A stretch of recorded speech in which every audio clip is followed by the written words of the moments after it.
Amruthaveni lice kit presents daily news പ്രഭാത വാർത്തകൾ powered by Pulimoottil silks KSFE in association with Joy Alukkas. ഇത്തവണ first അടിക്കില്ലേ നമ്മള്?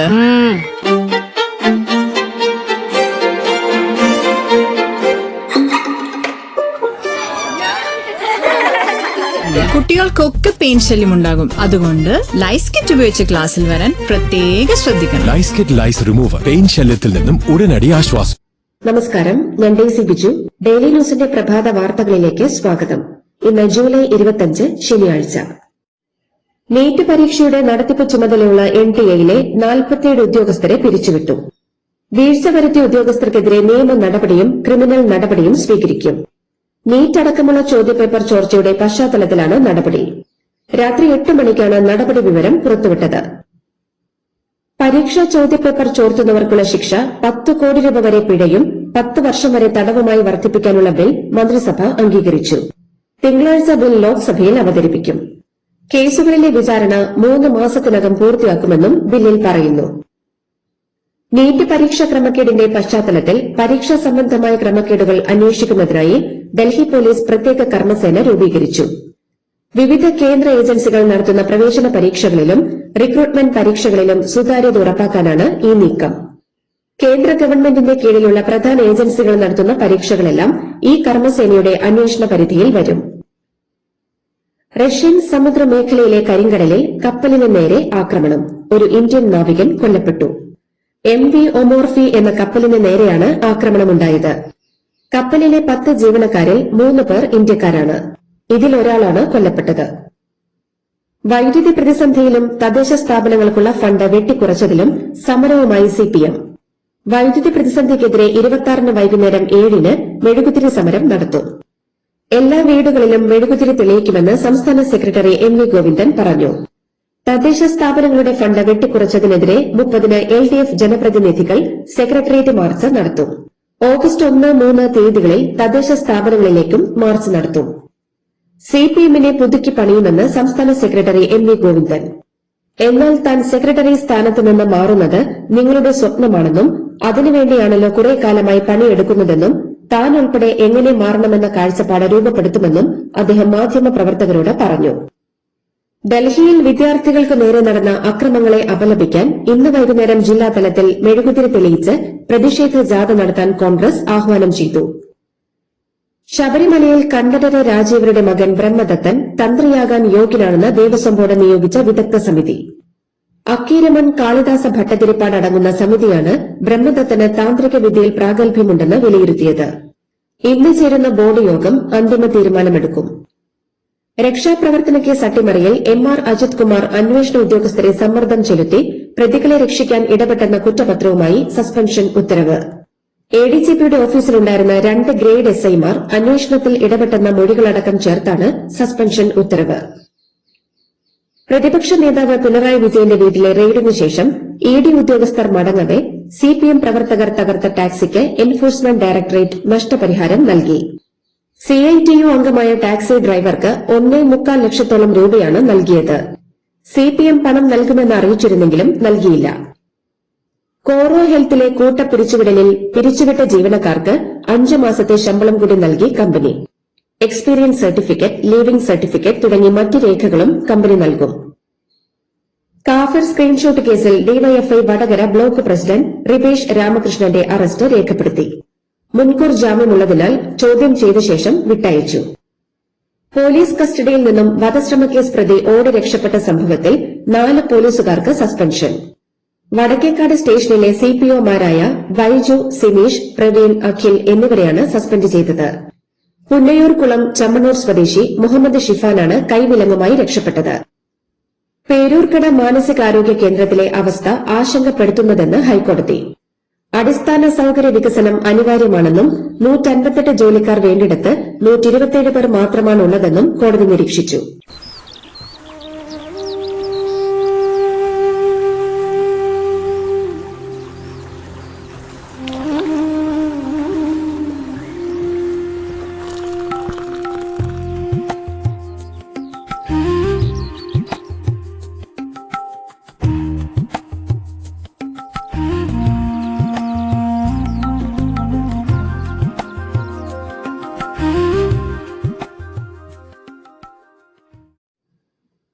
കൊടിക്കുമേൽ ജലവൈദ്യുത പദ്ധതിയുടെ ഭാഗമായി നിർമ്മിക്കുന്ന തുരങ്കം തകർന്നുണ്ടായ അപകടത്തിൽ മരിച്ച ജിയോളജിസ്റ്റ് പാമ്പാടി പത്താഴക്കുഴി സ്വദേശി അനീഷ് മോഹന്റെ മൃതദേഹം ഇന്ന് രാവിലെ 7 മണിയോടെ കൊച്ചിയിലെത്തുമെന്ന് മുഖ്യമന്ത്രിയുടെ ഓഫീസ് അറിയിച്ചു. 5 മാസം മുൻപ് ഉദ്ഘാടനം കഴിഞ്ഞിട്ടും തുറന്നുകൊടുക്കാത്ത തിരുവനന്തപുരം റീജിയണൽ ക്യാൻസർ സെന്ററിലെ പുതിയ ബഹുനില മന്ദിരം സെപ്റ്റംബർ 30-നകം പ്രവർത്തന സജ്ജമാക്കാൻ മന്ത്രി കെ മുരളീധരൻ ഊരാളുങ്കൽ സൊസൈറ്റിക്ക് നിർദ്ദേശം നൽകി. നിയമസഭാ മന്ദിരത്തിലെ ബിജെപി പാർലമെന്ററി പാർട്ടി ഓഫീസ് പ്രവർത്തനം തുടങ്ങി. പാർട്ടി സംസ്ഥാന പ്രസിഡന്റ് രാജീവ് ചന്ദ്രശേഖർ ഉദ്ഘാടനം ചെയ്തു. എംഎൽഎമാരായ വി മുരളീധരൻ, ബിബി ഗോപകുമാർ എന്നിവരും പങ്കെടുത്തു. കട്ടപ്പന ബ്ലോക്ക് റിസോഴ്സ് സെന്ററിൽ 1 കോടി രൂപയുടെ സാമ്പത്തിക ക്രമക്കേടിനെ തുടർന്ന് 2 ഉദ്യോഗസ്ഥരെ പുറത്താക്കി. താൽക്കാലിക ജീവനക്കാരായ അശോക് വി ജോസഫ്, അഞ്ജലി ദാസ് എന്നിവരെയാണ് പുറത്താക്കിയത്. കേരളത്തിൽ നിന്ന് ചന്ദനമരം മുറിച്ചു കടത്തി ബംഗളൂരുവിൽ വിൽപ്പന. 4 മലയാളികളെ അറസ്റ്റ് ചെയ്ത് കർണാടക പോലീസ്. സംഘവുമായി ബന്ധമുള്ള മറ്റു പ്രതികൾക്കായി അന്വേഷണം വ്യാപിപ്പിച്ചെന്ന് പോലീസ്. ക്യാൻസർ രോഗികൾക്കായി നടപ്പാക്കുന്ന സൌജന്യ യാത്രാ പദ്ധതി നിർത്തലാക്കിയെന്ന് സാമൂഹ്യ മാധ്യമങ്ങളിലും മറ്റു ചില മാധ്യമങ്ങളിലും പ്രചരിക്കുന്ന വാർത്തകൾ തീർത്തും വസ്തുതാവിരുദ്ധമാണെന്ന് കെഎസ്ആർടിസി. ഓട്ടോയിൽ നിന്ന് റോഡിലേക്ക് തെറിച്ചു വീണ വിദ്യാർത്ഥി കോഴിക്കോട് മരിച്ചു. മുക്കം മണ്ണാശ്ശേരി സ്വദേശിയായ ഷമീഷ് കാവുങ്ങലിന്റെ മകനും മണ്ണാശ്ശേരി ഗവൺമെന്റ് യുപി സ്കൂളിലെ 2ാം ക്ലാസ് വിദ്യാർത്ഥിയുമായ കെ അമനാണ് മരിച്ചത്. വെള്ളിയാഴ്ച വൈകിട്ട് 5 മണിയോടെ ചേന്നമംഗല്ലൂർ പുൽപ്പറമ്പിന് സമീപമായിരുന്നു അപകടം. റോഡിലേക്ക് തെറിച്ചു വീണതിന് പിന്നാലെ ശരീരത്തിലൂടെ ലോറി കയറുകയായിരുന്നു. സ്കൂൾ വിട്ട് വീട്ടിലേക്ക് മടങ്ങുന്നതിനിടെയാണ് അപകടം. സിജെപി നേതാക്കളും കേന്ദ്രമന്ത്രിമാരും തമ്മിലുള്ള ഇന്നത്തെ ചർച്ച നിർണായകം. പോലീസ് എല്ലാ തടസ്സങ്ങളും സൃഷ്ടിച്ചിട്ടും കൂടുതൽ പേർ സമരത്തിനെത്തുന്നത് സർക്കാരിനെ അമ്പരപ്പിച്ചു. ഇന്റർനെറ്റ് ഇല്ല, മെട്രോ ഇല്ല, ഓൺലൈൻ ടാക്സികളുമില്ല. എന്നിട്ടും സമരം ശക്തമായി തുടരുകയാണ്. ഡൽഹിയിൽ നിരോധനാജ്ഞ ഏർപ്പെടുത്തിയ മേഖലയിൽ നിയന്ത്രണം കടുപ്പിച്ച പോലീസ്. ഓൺലൈൻ ടാക്സി സർവീസുകൾക്കും ഫുഡ് ഡെലിവറി സർവീസുകൾക്കും നിയന്ത്രണം ഏർപ്പെടുത്തി. പൊതുജനങ്ങൾ ഈ മേഖലകൾ സന്ദർശിക്കരുതെന്നും വിലക്കി. വിദ്യാർത്ഥി പ്രക്ഷോഭകർക്കെതിരെ പോലീസ് അതിക്രമം നടത്തിയെന്നാരോപിച്ചുള്ള 2 ഹർജികൾ പരിഗണിക്കാൻ സുപ്രീംകോടതി സമ്മതിച്ചു. തിങ്കളാഴ്ച ഈ ഹർജികൾ കോടതി പരിഗണിക്കും. സർക്കാരുമായി രഹസ്യധാരണയുണ്ടാക്കിയാണ് 26 ദിവസം നീണ്ട നിരാഹാരം അവസാനിപ്പിച്ചതെന്ന വിമർശനങ്ങളെ തള്ളി സാമൂഹിക പ്രവർത്തകനായ സോനം വാങ്ചുക്. തന്റെ സത്യസന്ധത തെളിയിക്കാൻ 26 ദിവസത്തെ കഠിനമായ നിരാഹാരം പോരെയെന്ന് അദ്ദേഹം വിമർശകരോട് വൈകാരികമായി ചോദിച്ചു. കേന്ദ്രമന്ത്രിമാർ ഇൻസ്റ്റഗ്രാം അടക്കം സോഷ്യൽ മീഡിയയിലൂടെ ജനങ്ങളുമായുള്ള ആശയവിനിമയം കൂടുതൽ ഊർജിതമാക്കണമെന്ന് പ്രധാനമന്ത്രി നരേന്ദ്രമോദി. യുവജനങ്ങളുമായി നേരിട്ട് സംവദിക്കുകയും വേണമെന്ന് അദ്ദേഹം നിർദ്ദേശിച്ചു. പ്രധാനമന്ത്രി നരേന്ദ്രമോദിയുടെ ഇൻസ്റ്റഗ്രാം അക്കൌണ്ടിൽ ഒറ്റ രാത്രി കൊണ്ട് 10 ലക്ഷത്തിലധികം ഫോളോവേഴ്സ് കൂടി. പരീക്ഷാ ക്രമക്കേടുകൾ തടയുന്നതിനുള്ള നടപടികളെക്കുറിച്ച് വ്യാഴാഴ്ച രാത്രി അദ്ദേഹം പങ്കുവച്ച സെൽഫി വീഡിയോയ്ക്ക് പിന്നാലെയാണ് ഫോളോവേഴ്സിന്റെ എണ്ണം കൂടിയത്. ഇൻസ്റ്റഗ്രാം ഫോളോവേഴ്സിന്റെ എണ്ണം 10.20 കോടി കടന്നു.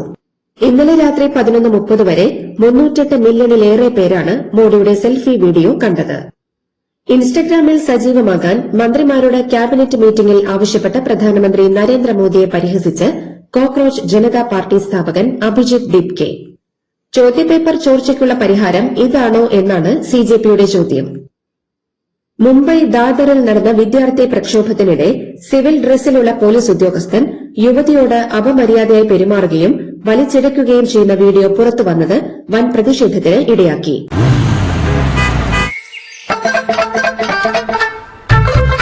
എല്ലാവർക്കും വന്നു ഡാൻഡ്രഫ്, എന്തു ചെയ്യും ചേട്ടാ? പേടിക്കണ്ട, ഇവിടുണ്ടല്ലോ ഡാൻഡ്രോക്കിൻ ഓയിൽ. ഉടനടി മാറും ടാലന്റ്, ഉപയോഗിക്കൂ വേഗം. അമൃത്വേനി ഡാൻഡ്രോക്വറ്റ്, ദി അൾട്ടിമേറ്റ് ഡാൻഡ്രഫ് സൊല്യൂഷൻ. കേന്ദ്ര വിദ്യാഭ്യാസ മന്ത്രി ധർമ്മേന്ദ്ര പ്രധാൻ രാജിവെക്കും വരെ രാജ്യവ്യാപക പ്രക്ഷോഭമെന്ന് പ്രതിപക്ഷ നേതാവ് രാഹുൽ ഗാന്ധി. രാജിയില്ലാതെ ഇവിടം വിട്ട് ആരും പോകില്ല.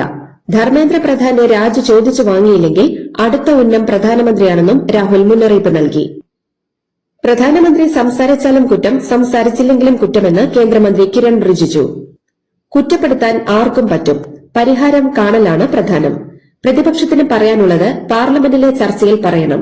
സഭ അലങ്കോലപ്പെടുത്തിയാൽ പിന്നെ ചർച്ച എങ്ങനെ നടക്കുമെന്നും റിജിജു ചോദിച്ചു.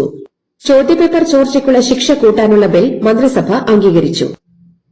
നീറ്റ് പരീക്ഷാ ക്രമക്കേടിനെതിരെ പ്രതിഷേധിച്ച വിദ്യാർത്ഥികൾക്കെതിരെ സുരക്ഷാ ഉദ്യോഗസ്ഥർ പെല്ലറ്റ് ഗൺ ഉപയോഗിച്ച് പരിക്കേറ്റ 19-കാരനായ സാഹിൽ എന്ന വിദ്യാർത്ഥിയുമായി പ്രതിപക്ഷ നേതാവ് രാഹുൽ ഗാന്ധി.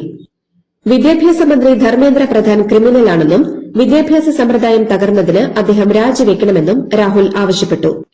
വീണ്ടും ചോദ്യപേപ്പർ ചോർച്ച. ഉത്തരാഖണ്ഡ് സാങ്കേതിക സർവകലാശാലയുടെ 2 എഞ്ചിനീയറിംഗ് പരീക്ഷകളുടെ ചോദ്യങ്ങളാണ് ചോർന്നത്. തുടർന്ന് പരീക്ഷകൾ റദ്ദാക്കി. സോനം വാങ്ചുക്കും സിജെപിയും തമ്മിൽ അഭിപ്രായ വ്യത്യാസങ്ങളില്ലെന്ന് കോക്രോച്ച് ജനതാ പാർട്ടി. സിജെപി നേതാവ് സൌരവ് ദാസാണ് നിലപാട് വ്യക്തമാക്കിയത്. ഡൽഹി ജന്തർ മന്ദറിൽ സമരത്തിൽ പങ്കെടുത്തവരുടെ പാസ്പോർട്ടുകൾ റദ്ദാക്കുന്നു എന്ന പ്രചാരണം വ്യാജമെന്ന് ഡൽഹി പോലീസ്. തെറ്റായ വിവരങ്ങൾ പ്രചരിപ്പിക്കരുതെന്ന് പോലീസ് ആവശ്യപ്പെട്ടു. രാജ്യസഭാ കാലാവധി പൂർത്തിയാക്കിയ കേന്ദ്ര സഹമന്ത്രി രവനീത് സിംഗ് ബിട്ടു രാജിവെച്ചു. റെയിൽവേ ഭക്ഷ്യ സംസ്കരണ വകുപ്പുകളിൽ സഹമന്ത്രിയായിരുന്നു അദ്ദേഹം. പ്രധാനമന്ത്രിയുടെ നിർദ്ദേശപ്രകാരമാണ് രാജി. ഡൽഹിയിലെ കേരള ഹൌസിൽ കോൺഗ്രസ് നേതാവ് കനയ്യ കുമാറും കേരള ഹൌസ് സുരക്ഷാ ഉദ്യോഗസ്ഥരും തമ്മിൽ തർക്കം. കനയ്യ കുമാർ കേരള ഹൌസിൽ ബുക്ക് ചെയ്ത മുറി നൽകാത്തതാണ് തർക്കത്തിനിടയാക്കിയത്. ബംഗ്ലാദേശ് പ്രസിഡന്റ് മുഹമ്മദ് ഷഹാബുദ്ദീൻ രാജിവെച്ചു. കാലാവധി പൂർത്തിയാക്കാൻ 2 വർഷം ബാക്കി നിൽക്കെയാണ് രാജി. പശ്ചിമേഷ്യൻ സംഘർഷത്തിനിടെ സൌദി അറേബ്യയെ ആക്രമിക്കാതിരിക്കാൻ ഇറാനുമായി പാകിസ്ഥാൻ രഹസ്യധാരണയുണ്ടാക്കിയെന്ന് ഇസ്രായേലി മാധ്യമം റിപ്പോർട്ട് ചെയ്തു. പകരമായി ഉപരോധം മറികടന്ന് ഇറാന്റെ എണ്ണ വിൽക്കാൻ പാകിസ്ഥാൻ സഹായിക്കുമെന്നും കരാറിലുണ്ട്. ഇസ്രായേൽ പ്രധാനമന്ത്രി ബെഞ്ചമിൻ നെതന്യാഹു അമേരിക്കയിലേക്ക്. തിങ്കളാഴ്ച വാഷിംഗ്ടണിലേക്ക് തിരിക്കും. ചൊവ്വാഴ്ച യുഎസ് പ്രസിഡന്റ് ഡൊണാൾഡ് ട്രംപുമായി കൂടിക്കാഴ്ച നടത്തുമെന്ന് നെതന്യാഹുവിന്റെ ഓഫീസ് അറിയിച്ചു. ഇന്ത്യയടക്കമുള്ള രാജ്യങ്ങൾക്ക് വീണ്ടും ഇറക്കുമതി തീരുവ കൂട്ടി ഡൊണാൾഡ് ട്രംപിന്റെ പ്രഹരം. ഇന്ത്യ ഉൾപ്പെടെയുള്ള 60 രാജ്യങ്ങളിൽ നിന്നുള്ള നിർബന്ധിത തൊഴിലിലൂടെ ഉൽപ്പാദിപ്പിച്ച ഉൽപ്പന്നങ്ങൾക്ക് യുഎസ് ഭരണകൂടം പുതിയ കസ്റ്റംസ് തീരുവ പ്രഖ്യാപിച്ചു. പുതിയ ഉത്തരവനുസരിച്ച് ഇന്ത്യ ഉൾപ്പെടെയുള്ള രാജ്യങ്ങൾക്ക് 10%, ചില രാജ്യങ്ങൾക്ക് 12.5%മാണ് ഇറക്കുമതി തീരുവ. അമേരിക്കൻ സൈനിക സാന്നിധ്യമുള്ള ഗൾഫ് രാജ്യങ്ങളിലെ ജനങ്ങൾ അമേരിക്കൻ സൈനിക താവളങ്ങൾക്ക് സമീപത്തുനിന്ന് 500 മീറ്റർ അകലം പാലിക്കണമെന്ന് ഇറാൻ. ഫ്രാൻസിലും സ്പെയിനിലും കാട്ടുതീ പടർന്നു. ഒരാഴ്ചക്കിടെ ഏകദേശം 50,000 പേരെയാണ് മാറ്റിപ്പാർപ്പിച്ചത്. ഗ്ലാസ്ഗോയിൽ കോമൺവെൽത്ത് ഗെയിംസിൽ ഇന്ത്യൻ ക്യാമ്പിനെ ഉലച്ച് വീണ്ടും ഉത്തേജക മരുന്ന് വിവാദം. വനിതകളുടെ 78 കിലോഗ്രാം ജൂഡോയിൽ ഇന്ത്യയുടെ ഉറച്ച മെഡൽ പ്രതീക്ഷയായിരുന്ന തൂലിക മന്നിന് ദേശീയ ഉത്തേജക വിരുദ്ധ ഏജൻസി ഗെയിംസിൽ പങ്കെടുക്കുന്നതിൽ നിന്ന് താൽക്കാലിക വിലക്ക് ഏർപ്പെടുത്തി. ഇതോടുകൂടി ഡെയിലി ന്യൂസിന്റെ ഇന്നത്തെ പ്രഭാത വാർത്തകൾ സമാപിക്കുന്നു. ഡെയിലി ന്യൂസിന് വേണ്ടി വാർത്തകൾ വായിച്ചത് Daisy Biju. Daily news live .in വാർത്തകൾ വിരൽ തുമ്പിൽ.